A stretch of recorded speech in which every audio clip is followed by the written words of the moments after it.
gerais, e quando falamos aqui em lei estamos a falar de todas as fontes que de alguma forma têm acolhimento no ordenamento jurídico, ou se poderíamos estar a falar daqui de outros elementos que, embora não estejam positivados, também podem servir aqui também como fonte, como regra, não é? Que nos vai orientando também aqui o nosso caminho. Em relação a isso, vimos aqui mais ou menos o que era isto, o que é que se entendia por fontes do direito, não é? Quando nós falamos aqui dos modos de revelação e de alguma forma de concretização do próprio direito, não é? Ou seja, nós dizíamos também para o aplicador da lei, também convém que conheça a lei para a saber aplicar, não é? E nós também para agirmos, de alguma forma, também temos que ter esse conhecimento para saber se estamos a agir de acordo com a lei ou não. E, portanto, tínhamos visto aqui alguns dessas ideias principais. Aqui neste slide, penso que foi aqui que nós ficamos, depois referimos assim muito rapidamente, mas não entramos em pormenores em relação às fontes internas e externas. Daqui deste ponto, queria só realçar aqui aquela questão que nós vimos da existência de fontes do direito que não estão positivadas e que nós dissemos não estão ou não são, nem podem ser, no sentido em que temos aqui entre nós, para além da lei, não é, que é a principal fonte do direito, outras fontes que de alguma forma também nos ajudam aqui a compreender qual é que é o nosso papel na sociedade e de alguma forma também perceber quais é que são as regras que orientam o nosso comportamento. Portanto, falámos, por exemplo, aqui dos usos, não é, dos costumes, que não têm propriamente que não estão propriamente positivados, digamos assim, não é? Há determinados acontecimentos que acontecem com frequência na nossa vida e que por essa razão nós dissemos que a ordem jurídica até lhes pode atribuir alguma validade enquanto fonte de direito, mas eles não estão previstos na lei de uma forma expressa, não é? Pode haver uma referência e dizer que neste campo o julgador vai decidir de acordo com os usos ou de acordo com os costumes, mas de alguma forma não faz uma descrição pormenorizada daquele que é aquele uso ou aquele costume. Portanto, daí esta relevância em relação ao facto de percebermos que há aqui outras fontes que não estão propriamente previstas ou consagradas de uma forma expressa na lei, embora a lei faça aqui pelo menos referência à sua existência.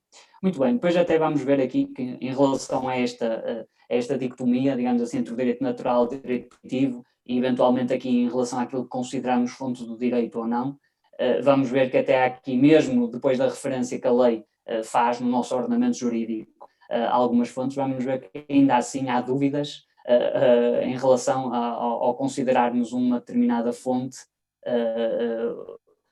ou seja, em determinada fonte, enquanto fonte de direito ou não, né? Vamos ver se esses instrumentos ou esses conjuntos de regras são ou não considerados fontes de direito em Portugal. Relativamente aqui a esta primeira distinção, que nós fizemos só referência, dissemos que ainda íamos ver, mas não chegámos a entrar aqui em grandes pormenores. A primeira grande diferença que faz sentido fazer distingue entre aquilo que são as fontes internas e as fontes externas. E parece-nos que aqui o próprio conceito também já nos induz, digamos assim, para o resultado final. Se repararem nas internas, dizemos que têm origem no ordenamento jurídico interno, ou seja, estamos a falar daquilo que são as fontes que são produzidas por nós, nacionalmente, internamente, não é? E por contrapartida, as fontes externas são aquelas que, de alguma forma, também nos influenciam, mas não são, digamos, produzidas pelo nosso ordenamento jurídico. Por isso, diz aqui, tem origem num outro ordenamento jurídico, mas vigoram também no nosso por via de determinadas regras de recepção. E por isso é que se diz, depois no segundo ponto, a ordem jurídica interna é? Fica responsável depois por acolher estas fontes, portanto, por isso é que se diz recebe ou incorpora as fontes externas, ou seja, tem que criar mecanismos que lhe permitam, de alguma forma, acolher esses contributos externos e atribuir-lhes valor de lei, por assim dizer, em termos gerais. Não é? Atribuir-lhes um valor enquanto fonte de direito. Ou seja, dizer que aquelas normas que resultam, por exemplo, do direito europeu ou do direito internacional são válidas à luz da nossa lei. É quase como se fosse um reconhecimento de validade, por assim dizer, em relação a essas fontes.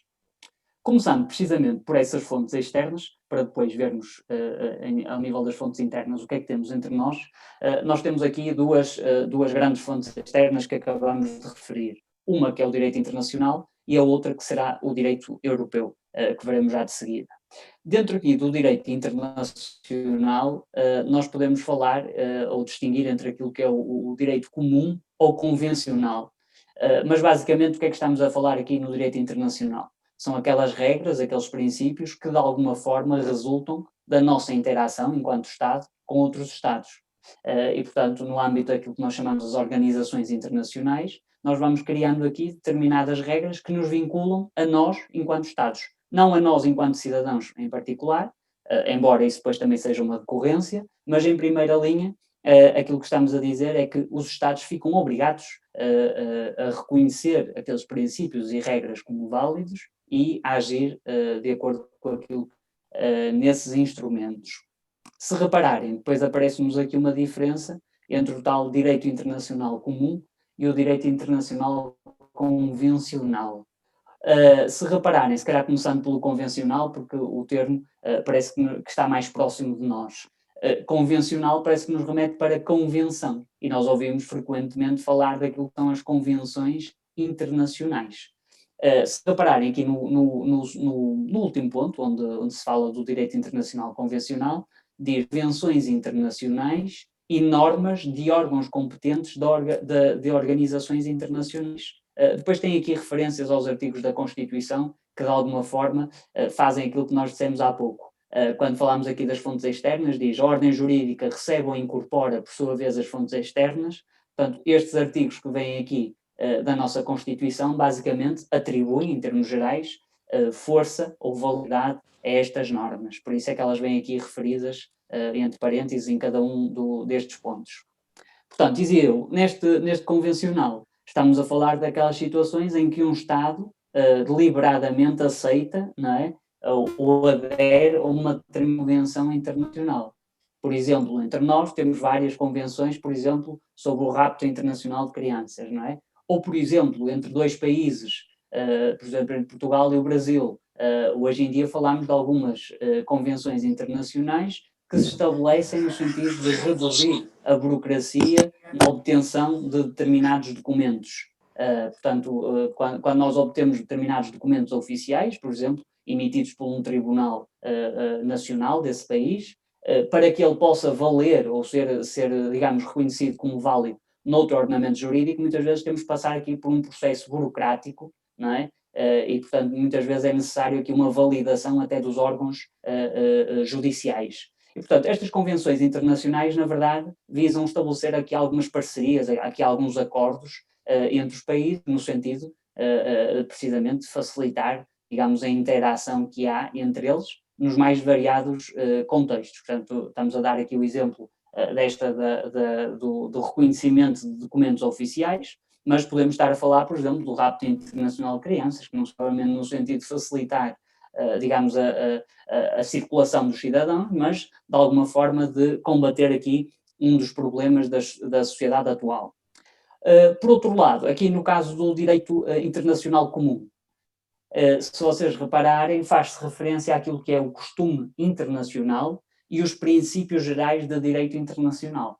Ou seja, o que é que estamos aqui a falar? De alguma forma, de determinados princípios e regras que todos nós, Estados, não é? Estamos a falar num nível superior, todos nós, Estados, reconhecemos como sendo válidos. Não é? Quando nós, por exemplo, fazemos referência à Convenção Europeia dos Direitos Humanos, estamos de alguma forma a fazer referência a um conjunto de regras, não é? Que todos nós, Estados, reconhecemos como válidas. E reconhecemos como válidas e como imprescindíveis para uma sociedade civilizada. Não é? Por isso, aliás, não é à toa que depois aqui o próprio artigo 8º faz referência a esta expressão, princípios gerais de direito reconhecido pelas nações citadas. Não é? Embora, obviamente, isto seja também um critério discutível. Mas basicamente o que estamos aqui a dizer é um conjunto de regras e princípios que todos nós consideramos válidos. Reparem, por exemplo, aqui neste exemplo que estamos a dar, do Tribunal Europeu dos Direitos Humanos, por exemplo, Nós, quando temos algum caso que internamente não é resolvido de acordo com aquilo que pensamos ser ou julgamos ser os princípios básicos, não é, de um Estado de Direito democrático, etc., por vezes, quando as instâncias nacionais não dão resposta adequada ao nosso problema, nós podemos até recorrer a uma instância internacional, não é? Ou seja, este direito internacional vai tão longe que até permite a criação de tribunais especializados, digamos, na análise, digamos assim, destas situações. E, portanto, basicamente, quando estamos a falar destas instâncias internacionais, estamos a falar de violações a princípios e regras gerais que todos nós consideramos serem válidos e, lá está, imprescindível, como eu dizia, para uma sociedade civilizada, não é? E de alguma forma desenvolvida. Por isso é que temos aqui esta diferença, embora todas estas ideias estejam compreendidas dentro daquilo que é o direito internacional. Porque nós participamos nas convenções, portanto somos parte nessas convenções, aderimos, não é? O outro, porque de alguma forma nós também mostramos vontade de pertencer a uma determinada organização internacional e, portanto, da reunião de todos estes países, não é, que fazem parte de todos estes Estados, concluiu-se que aqueles são os princípios e normas pelos quais todos nós nos devemos reger. Portanto, basicamente é isto que temos aqui dentro do direito internacional, aqui no conjunto das fontes externas. Por outro lado, falamos também aqui daquilo que é o direito europeu. Portanto, num contexto um pouco mais restrito, não deixa de ser externo, mas um pouco mais restrito, porque diz respeito àquilo que é o mercado único interno, não é? Aquilo que é o contexto da União Europeia propriamente dito. Antigamente também dizíamos o direito comunitário, mas depois, por força do Tratado de Lisboa, houve aqui uma alteração ao nível dos tratados e da denominação. Portanto, agora já estamos numa fase mais avançada da integração europeia, portanto, falamos do direito europeu, é o termo correto. Se repararem, aqui no direito europeu também se faz uma distinção mais ou menos ao mesmo nível daquela que fizemos para o direito internacional. Ou seja, estamos aqui a falar do direito europeu originário e de um direito europeu derivado. Este direito europeu originário é aquele que resulta, digamos, da nossa adesão à União Europeia. Por isso faz aqui referência àquilo que são os tratados originários, ou seja, o Tratado da União Europeia, o Tratado de Funcionamento da União Europeia e outros diplomas aos quais tenha reconhecido, digamos, esse caráter, né?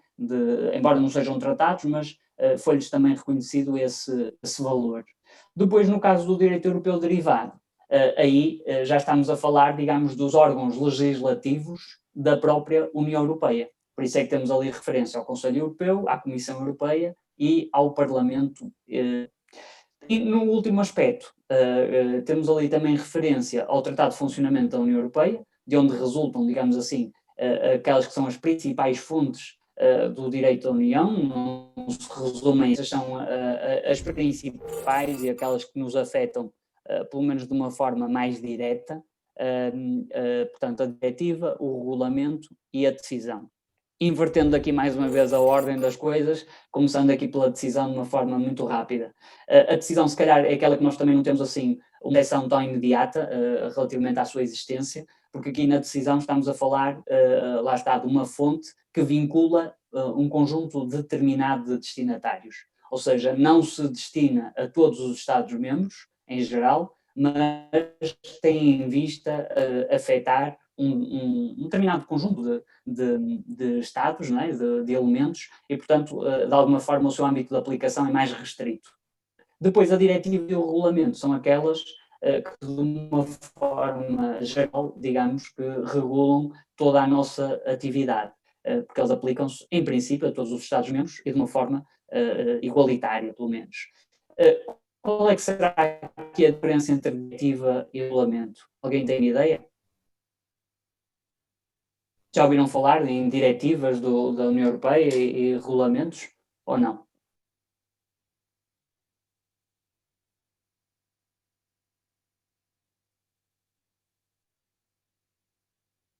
Pensei que a Andreia ia dar a resposta, mas não a estamos a ouvir. Não, porquê?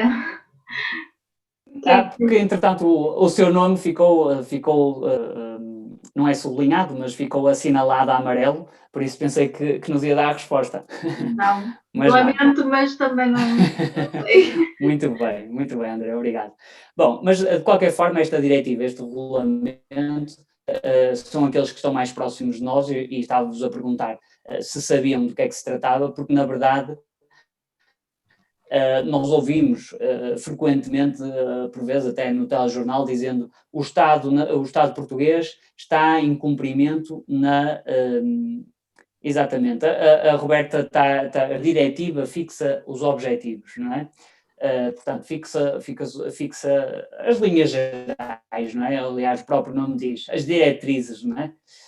Mas dizia eu que, em relação à diretiva, nós ouvimos muitas vezes, portanto, nas notícias, não é? O Estado português está em cumprimento na transposição da diretiva X relativa a este assunto, não é? É um assunto que vamos ouvindo com alguma regularidade.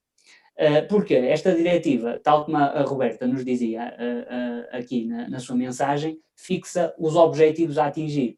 Ou seja, fixa aquilo que são, digamos, as linhas mestras que devem guiar o comportamento dos Estados-membros. Temos uma determinada matéria e, portanto, a União Europeia entende que é necessário, de alguma forma, regular, pelo menos minimamente, esta matéria. E, portanto, aquilo que ela vai fazer é fixar as tais diretrizes. Seria aconselhável fazer isto, nesta maneira vamos fixar esta regulamentação, mas que pode estar entre o limite mínimo e o limite máximo, ou seja, impõe alguns limites, mas de alguma forma não é algo taxativo. Isto é, de alguma forma concede uma ampla margem de liberdade para os Estados-membros depois acolherem internamente essas regras, mas de acordo com aquilo que é o seu direito interno. Ou seja, estamos a falar de linhas gerais, como estamos a dizer, que vinculam os Estados-membros, porque eles têm que transpor, por isso é que nós falamos daqui da figura da transposição, ou seja, eu conheço quais é que são os objetivos daquela diretiva, conheço quais é que são as regras mínimas a respeitar, e depois, internamente, à luz daquilo que também já é a regulamentação que eu tenho, não é, sobre aquela matéria, ir adaptando, não é, ir caminhando num sentido comum, mas não é, lá está, esta propriamente unânime, ou seja, estas regras não são aplicadas de uma forma assim tão igualitária quanto seria esperado, não é? Porque o facto de nós termos ordenamentos jurídicos vai fazer com que a transposição da diretiva também seja diferente consoante o contexto em que nos inserimos. Por isso, esta diretiva tem aqui um papel fundamental, mas mesmo assim, para alguns contextos, pode não ser suficiente.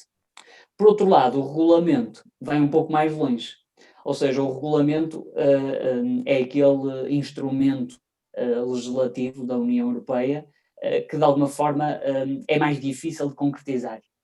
Porque pressupõe que todos os Estados, de alguma forma, estejam de acordo, não é?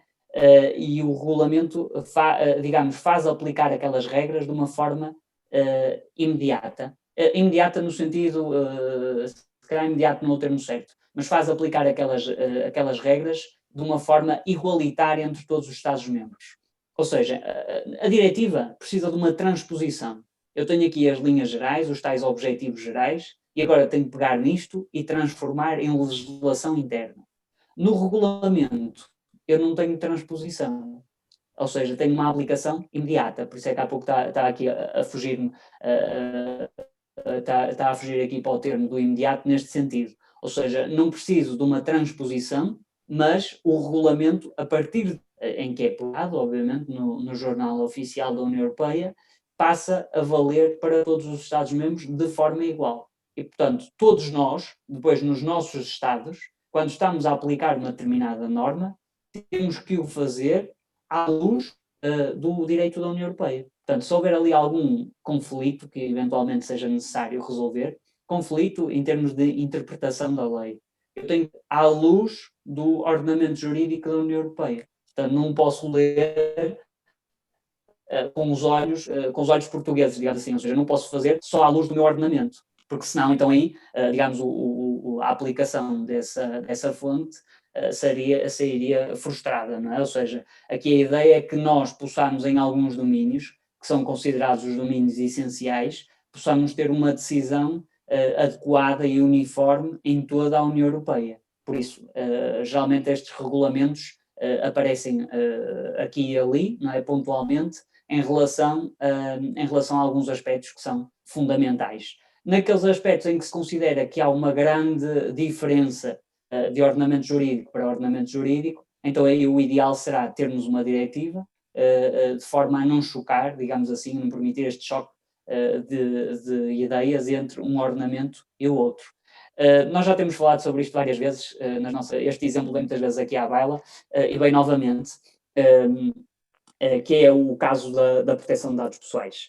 É mais uma situação em que é possível ver que tivemos uma diretiva entre nós desde 95 até 2016, que regulava essa matéria, mas depois o que é que se constatou? Que a partir de um determinado momento estes dados pessoais começaram a circular em todo o território da União e até fora da União, de uma forma muito flexível, muito facilitada, as pessoas tivessem propriamente noção daquilo que estava a acontecer, sem que os Estados-membros oferecessem uma resposta adequada e uniforme dentro daquilo que era o quadro regulatório da proteção de dados. Por isso, o que é que se decidiu? Vamos criar um regulamento que vem substituir a diretiva e este sim, aplica-se em todo o território da União e em alguns casos até fora do território, um âmbito de aplicação bastante alargado, de modo a vincular todos os Estados-membros a cumprir estas regras de uma forma igualitária, ou seja, uniforme, não é? Ou seja, a aplicação é uma aplicação mais uniforme, porque aquilo que se via é que o tratamento que era dado a estas matérias era diferente, ou consideravelmente diferente, de Estado-membro para Estado-membro. Portanto, de alguma forma, estes são aqueles instrumentos que a União Europeia consegue utilizar para melhor prosseguir, digamos assim, as suas atribuições. Muito bem, e de uma forma geral é isto que nós temos aqui dentro das fontes externas. Depois, passando aqui àquilo que é o nosso panorama das fontes internas, aqui é que se levantam alguns problemas. Desde logo aparece-nos aqui vamos seguir também uma lógica inversa, isto é, vamos ver aqueles que são considerados, ou melhor, que habitualmente são apontados como fontes do direito, mas que na prática não são verdadeiras fontes, apenas servem aqui quase como auxiliares, digamos assim, à aplicação do direito. Um deles é a doutrina, vamos ver a jurisprudência e depois faremos também referência àquilo que são os princípios do direito. E depois veremos na parte final quais é que são efetivamente as fontes que são consideradas fontes do direito, digamos assim, pelo nosso ordenamento jurídico. Muito bem, aqui em relação à doutrina, que já não me recordo se tínhamos apontado ou não como fonte do direito na última aula.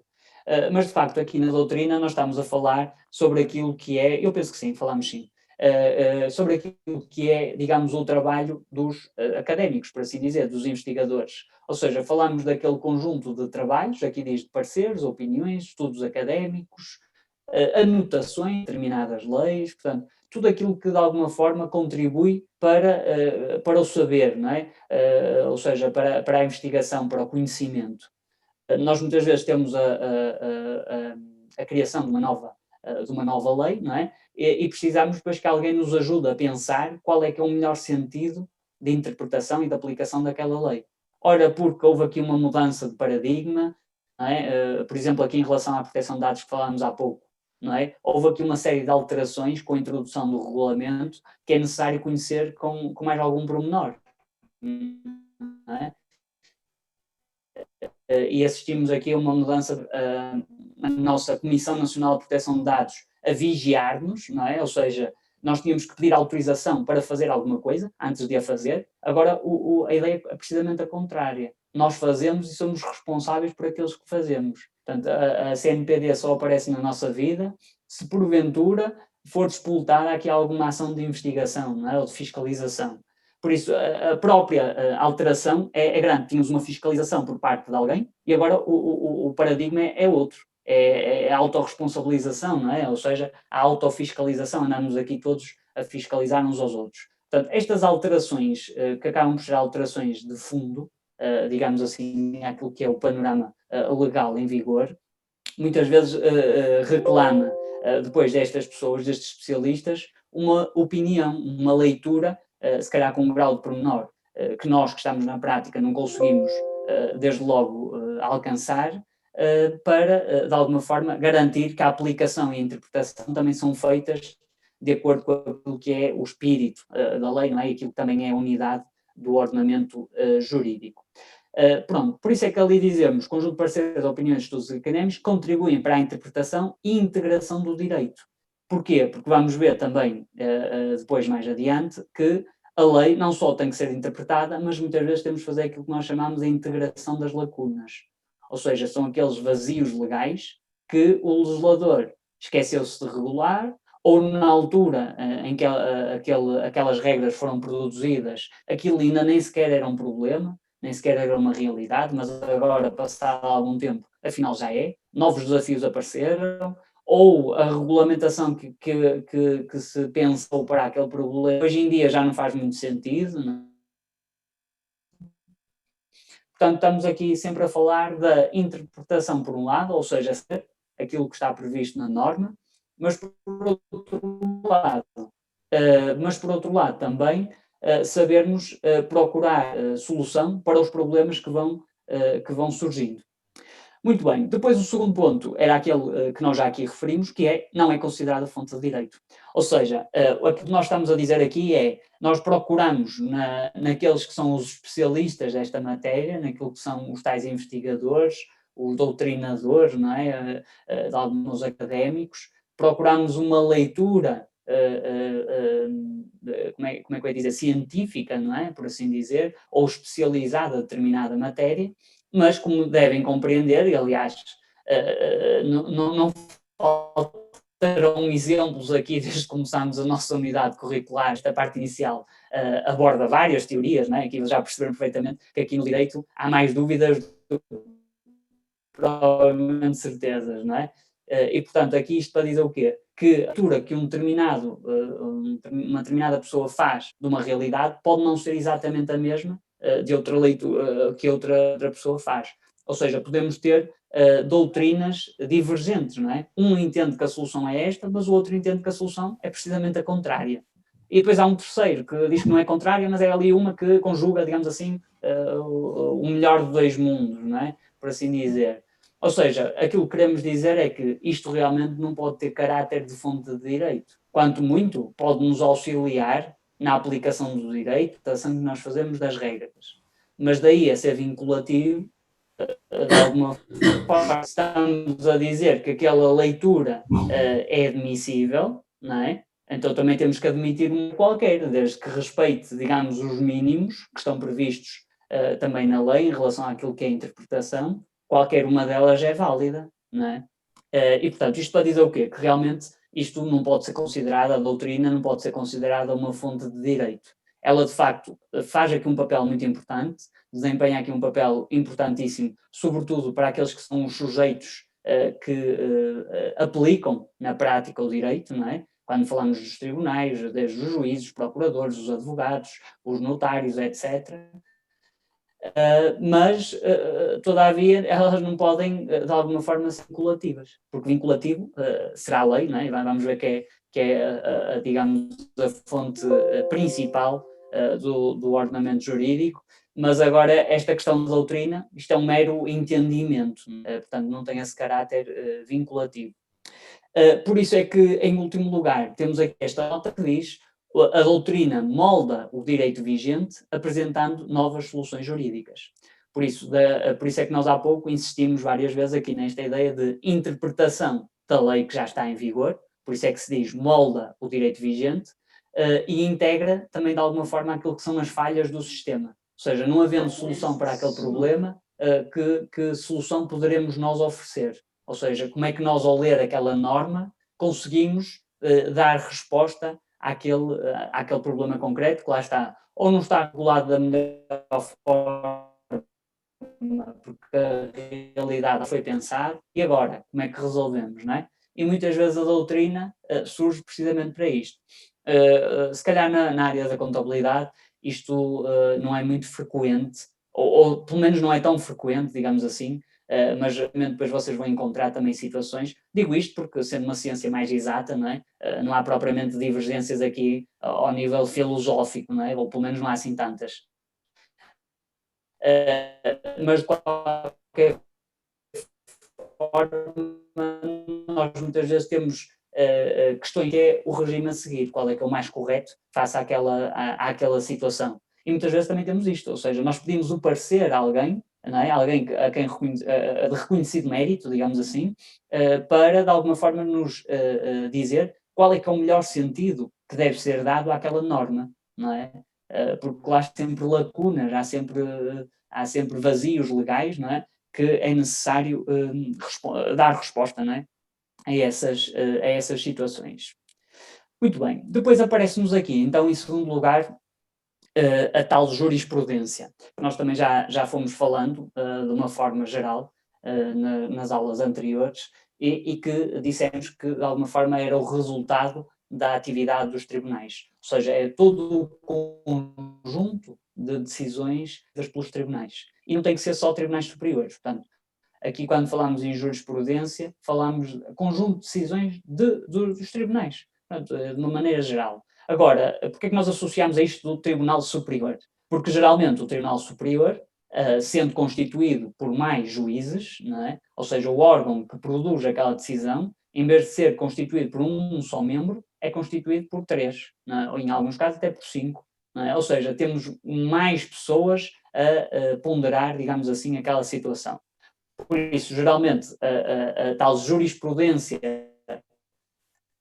de tribunais superiores é mais reconhecida, digamos assim, ou é reconhecido um mérito superior àquilo que é reconhecido às decisões de primeira instância. Só para percebermos rapidamente, aqui nós, em termos da estrutura do nosso sistema judicial, nós temos aquilo que chamamos os tribunais de primeira instância, que são aqueles aos quais nós recorremos quando temos um determinado problema, não é? Temos um contrato de arrendamento, o inquilino deixou pagar a renda, agora vou avançar com uma ação contra ele, para ele pagar. Há aqui um contrato que celebramos com um fornecedor, ele ainda não pagou a fatura, ou pagou parcialmente, diz que a outra parte não é devida, houve aqui uma alteração qualquer. Portanto, todas aquelas questões que de alguma forma nos vão aparecendo na nossa vida, não é? Assim, em termos gerais, fazem com que nós tenhamos que recorrer àquilo que são os tribunais de primeira instância. Sejam aqui neste caso estamos a falar do âmbito civil, mas podemos também estar a falar do âmbito comercial, quando falamos, por exemplo, das insolvências, do âmbito penal, já vimos aqui até alguns exemplos de situações que resultam num processo judicial, né, contra o infrator, e, portanto, isto basicamente para dizer que na primeira instância, né, na última linha, se fizermos uma pirâmide, será a última linha, estão estes tribunais de primeira instância. Depois, em algumas situações, quando estes tribunais de primeira instância emitem uma primeira decisão que não nos é favorável, nós poderemos recorrer para o tribunal de segunda instância. Ou seja, podemos pedir que outro tribunal possa olhar uma segunda vez para aquele problema. Ou seja, não concordamos com a decisão que foi obtida e temos que justificar, obviamente, não é? E podemos pedir que o Tribunal Superior possa verificar se aquela decisão está ou não bem tomada. Portanto, esses são os tribunais da relação, são os tribunais de segunda instância. E depois ainda temos a terceira instância, que é a instância superior, é assim que se costuma dizer, que geralmente é o Supremo Tribunal de Justiça ou o Supremo Tribunal Administrativo, que são, digamos, o topo da pirâmide. Portanto, temos 3 níveis: Tribunal de primeira instância, são os tribunais judiciais, os tribunais de comarca, como se chamava. Depois temos os tribunais da relação, de segunda instância, e em último lugar temos os tribunais superiores. Aos tribunais superiores é que só chegamos quando estão em causa questões de direito. Ou seja, eu estou aqui a discutir, por exemplo, a renda, não é? Pagou a renda, não pagou? Será que pagou no local certo, ou no dia certo, ou não? Portanto, estamos aqui a discutir uma questão mais prática. Se for uma questão, digamos, de facto, isto é, eu consegui provar que aquela pessoa não pagou no dia certo, consegui ou não? Se for uma questão mais prática, ela pode chegar ao Tribunal da Relação. Se for uma questão de direito, ou seja, está aqui em causa a interpretação de um artigo da lei em concreto, há aqui algum problema em termos jurídicos que possa colocar em causa aqui a própria unidade do sistema, Se assim for, eu em alguns casos posso chegar até ao Supremo Tribunal de Justiça. Depois, a par disto, há outras regras, nomeadamente em relação ao valor dos processos, não é? Porque nem todas as causas têm o mesmo valor. Portanto, há determinadas, por exemplo, no caso do contrato, se nós recorrêssemos a tribunal, à partida, a ação teria o valor digamos, o valor que nós, teria o mesmo valor que a fatura, por exemplo, que está em falta, não é? No caso, por exemplo, do arrendamento, há uma lei especial que nos apresenta uma fórmula para calcular, digamos, o valor da causa. É um determinado número de vezes o valor das rendas que estão em falta, acrescido, mais não sei o quê. Portanto, de alguma forma, a lei depois diz-nos como é que nós calculamos o valor da causa. E, portanto, nós vamos ter aqui também um valor que é atribuído, é um valor, digamos, que a própria ordem jurídica atribui àquele processo, não é? Por exemplo, se estivermos a falar de questões, por exemplo, de um divórcio, diz-se que todas as ações que tenham a ver com o estado da pessoa têm um valor igual à alçada do tribunal, do Tribunal da Relação, acrescido de 1 cêntimo, ou seja, 30.001. Ou seja, isto para quê? Para permitir sempre o recurso até à última instância. Portanto, isto de alguma forma, sem querer complicar, mas a ideia aqui é que a própria ordem jurídica possa atribuir valores diferentes aos assuntos que lhe são confiados para decidir. Portanto, bem sabemos que nem tudo tem o mesmo valor, não é? Por exemplo, no âmbito penal já não falamos em valores, porque entende-se que estamos a falar de algo tão precioso para as pessoas que não deve ser atribuído um valor económico. É disso que estamos a falar. Já aqui no caso do âmbito civil, comercial, no âmbito da família, não é? Aqui, digamos que a regra é outra e, portanto, aqui já falamos daqui de alguns valores.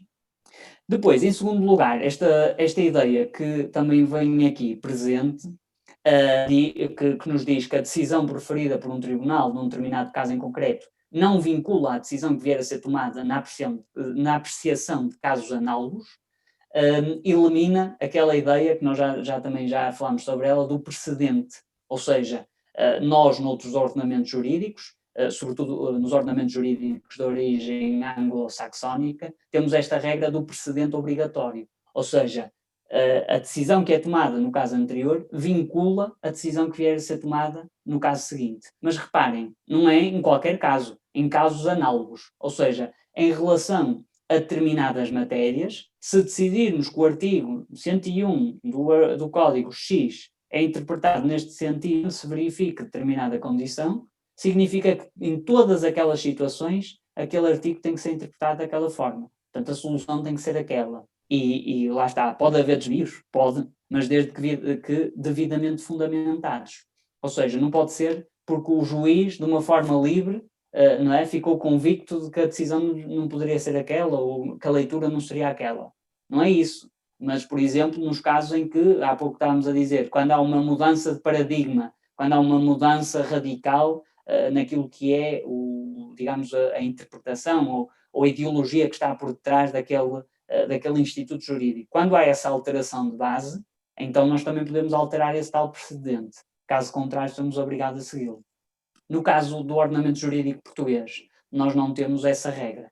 Portanto, entendemos que, por uma questão até também de separação de poderes, digamos, os tribunais não devem ter, digamos, aqui o poder de fixar obrigatoriamente o sentido de uma determinada lei, não é? Até porque dessa forma estaríamos também já a entrar aqui noutros campos que não estão, digamos, abertos, digamos assim, à jurisprudência, não é? E já vamos concretizar, porque tivemos entre nós aqui algumas figuras, permitam-me só avançar aqui, já volto atrás. Aqui em relação aos assentos, por um lado, que era o artigo 2º do Código Civil, que está revogado, e depois aqui naquilo que é a jurisprudência uniformizada.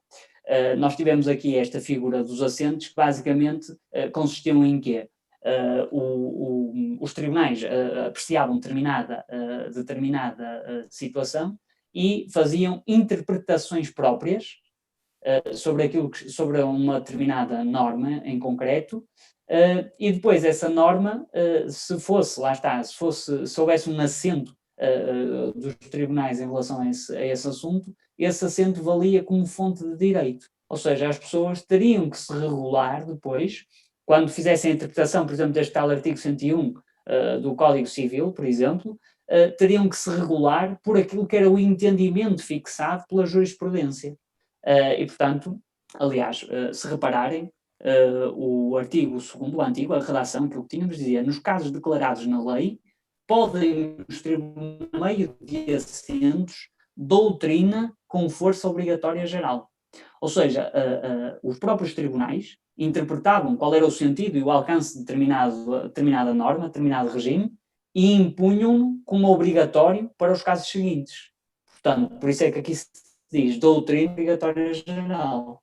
Portanto, ela aplicava-se obrigatoriamente, portanto, as pessoas não tinham forma de fugir àquela regra.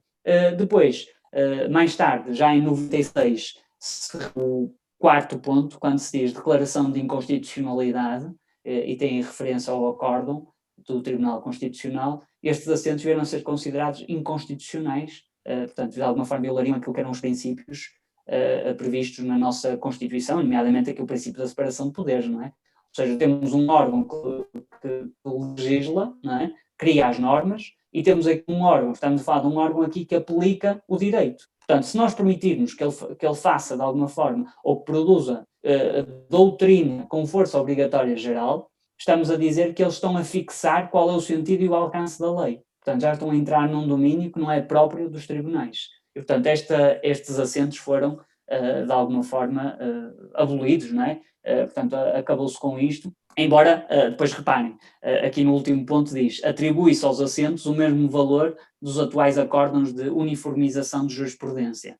Portanto, nós temos entre nós, ainda assim, figuras que, de alguma forma, vêm, substituir, embora em moldes diferentes, porque estes acórdãos de uniformização de jurisprudência já não são obrigatórios, já não nos vinculam, pelo menos com o mesmo caráter que estes assentos vinculavam, mas dão-nos algumas instruções que, como nós costumamos dizer, é bom que conheçamos e que possamos segui-los em algum momento. Mas eles não são obrigatórios. Portanto, eu não tenho obrigatoriamente que obter uma decisão judicial naquele sentido. Ou seja, não tenho que os seguir obrigatoriamente, eu, cidadão, que quer exercer os meus direitos, nem o tribunal que está a proferir uma decisão fica completamente vinculado a estes acórdãos. Agora, se nós tivermos um acórdão destes e, por exemplo, obtivermos uma decisão em sentido contrário, pode ser que eu tenha a possibilidade de recorrer com base nesse fundamento. Portanto, pode ser um fundamento até para o recurso. Mas não significa que o tribunal decidiu mal. Decidiu foi contrariamente àquilo que tem vindo a ser, digamos, o entendimento mais, não é unânime, mas de alguma forma o entendimento mais seguido pela jurisprudência em relação àquele assunto. Muito bem, pronto, aqui só para concluir, aqui os assentos, como vocês veem, tinham aqui valor de fonte de direito e, tal como se diz aqui, visavam solucionar determinada oposição de decisões sobre a mesma matéria, que é isso que fazem os tais acórdãos de uniformização de jurisprudência. Ou seja, há determinadas matérias até de ordem jurídica, não é? Isto é, como é que eu ia dizer, em termos científicos, não é? Em termos jurídicos, há ali um determinado desentendimento em relação à leitura de determinada situação. E, portanto, nós não estamos aqui a discutir questões de facto, se aquilo aconteceu ou não aconteceu, se foi às 10 ou se foi às 8, estamos a discutir a interpretação que é dada aos artigos, às normas. E, portanto, nesse caso, atribui-se então este tal poder. E por isso é que se diz atribuição de poder de interpretação e integração de atos legislativos ao poder jurisdicional. Ou seja, será que não estamos aqui a permitir uma confusão entre dois poderes que estão constitucionalmente separados, não é? Naquela tríade do executar, legislar e decidir, não é? O coisa dos tribunais, a função dos tribunais seria a decidir, de julgar. Será que não estamos aqui a confundir esses poderes? E entendeu-se, o Tribunal Constitucional entendeu que sim, em certa medida, estaríamos aqui a entrar num caminho proibido. Pronto, basicamente, em relação à jurisprudência, temos aqui depois aqui outras ideias, mas veremos depois na próxima aula, mas basicamente era esta a ideia que eu queria com que ficassem. Portanto, esta parte não é obrigatória, não é considerada fonte de direito também, como a doutrina, mas de alguma forma faz a mesma função que a doutrina, ou seja, ajuda-nos a perceber, Mas se repararem, depois naquela divisão que nós fizemos aqui entre teoria e prática, a doutrina, de alguma forma, tenta encontrar o sentido mais adequado àquele problema em termos teóricos, em termos de unidade do sistema jurídico, não é? Qual é que era a solução mais justa, mais equilibrada? A jurisprudência faz o mesmo papel, mas sob um ponto de vista pragmático. Ou seja, eu vou ver na prática como é que esta situação tem vindo a ser resolvida. Qual é o entendimento que os juízes têm vindo a defender quando apreciam questões desta natureza. Portanto, basicamente é isso. Acaba por ser também aqui um auxiliar, mas sob um prisma diferente. Muito bem. Pronto, na quarta-feira depois concluímos então aqui a nossa análise. Desejo-vos a continuação de uma boa semana. Obrigado, professor. Obrigada, igualmente. Está a pensar em Obrigada, igualmente. em fazer alguma aula prática? Como António, não percebi, Está a desculpa. pensar em algum dia fazer alguma aula prática? Estou, não se preocupe. Eu na sessão anterior já tinha dito que ou na quarta-feira, vamos ver se conseguimos ainda introduzir alguma coisa. Se não conseguirmos na quarta, na próxima semana, antes do teste, teremos a oportunidade de resolver casos práticos. Ok, obrigado, professor. Porque esta parte inicial, como vocês percebem, há mais alguma dificuldade em fazer questões práticas, mas de alguma forma vou tentar trazer-vos aqui alguns tipos de questões que costumam ser colocadas nos exames, para vermos também, embora algumas delas não vão ter provavelmente caráter prático. Pode ser uma distinção entre uma corrente e a outra, entre um conceito e o outro, até porque esta parte inicial é difícil de ter uma vertente assim tão prática. Mas sim, nessa perspectiva de resolvermos pelo menos alguns exercícios, vamos tê-la. Espero que na quarta-feira já consiga pelo menos introduzir algum desses aspectos, senão na próxima semana teremos as aulas reservadas para isso. Está bem? Ok, professor. Resto boa noite. Tá, obrigado, igualmente, António.